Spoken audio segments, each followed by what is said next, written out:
दोस्तों, आज की कहानी हर शादीशुदा पति पत्नी के लिए एक बड़ी सीख देने वाली कहानी है।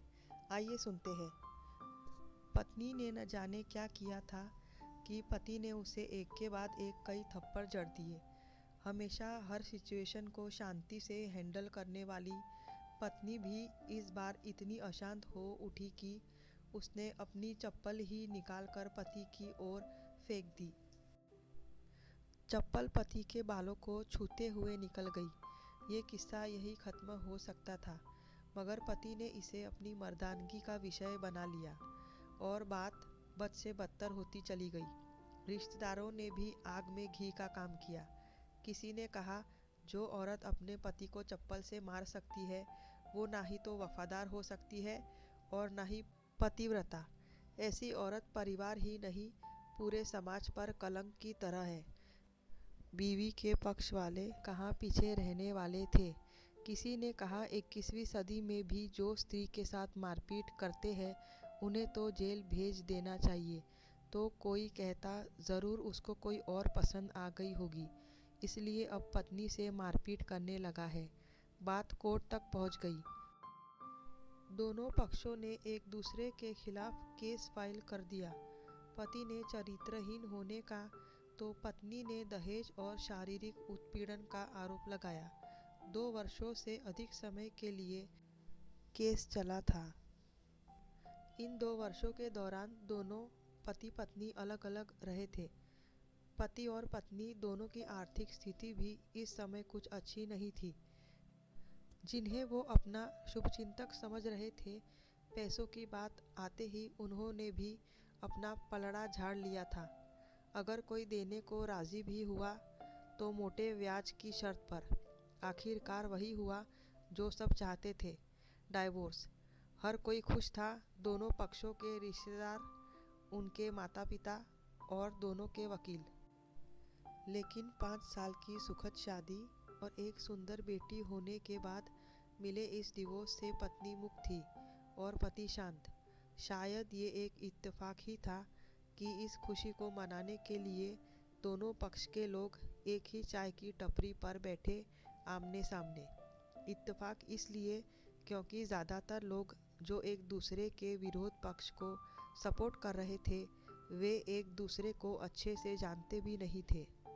पति पत्नी भी इन सभी से दूर एक दूसरे के सामने मेज़ पर बैठे।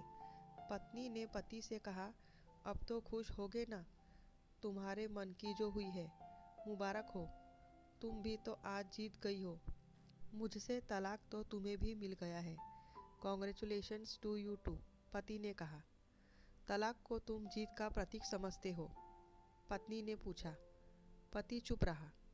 थोड़ी देर की शांति के बाद पति ने कहा, मुझे तुम्हें 5 लाख रुपए और हर महीने 8,000 देने का आदेश है।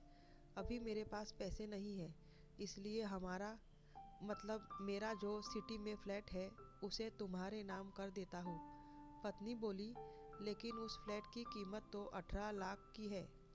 हाँ, लेकिन हमारी बेटी तुम्हारे साथ है और आगे जाके उसके खर्चे भी बढ़ेंगे, तुम्हें थोड़ी आसानी होगी। पति ने कहा, नहीं नहीं, मुझे सिर्फ 5 लाख ही देना, और तुम हर महीने 8,000 तो देने ही वाले हो। मैं मैनेज कर लूँगी, अगर 5 लाख नहीं है तब भी कोई बात नहीं, पत्नी बोली। दोनों फिर से शांत हो गए। पति सोचने लगा, कितनी भोली और समझदार है ये औरत, जो कुछ समय पहले तक मेरी पत्नी थी और अब अनजान। ये वही है जो कम से कम खर्चे में घर चलाती और पैसे बचाकर मेरे जन्मदिन और बर्थडे पर हमेशा मेरे लिए नए कपड़े खरीद लाती। कभी बीमार भी हो जाती तो पैसे बचाने के लिए मुझे मालूम न होने देती और घरेलू नुस्खों से अपना इलाज कर लेती। मगर घर में कोई और बीमार होता तो तुरंत डॉक्टर के पास ले जाती। मेरी ही मति मारी गई थी। मैं ही अपनी झूठी मर्दानगी के चक्कर में इतनी बड़ी गलती कर बैठा। पत्नी के दिमाग में भी उथल पुथल चल रही थी। अभी भी वैसा का वैसा ही है। पहले भी खुद से ज़्यादा हमारे बारे में सोचता था और अब भी वही कर रहा है।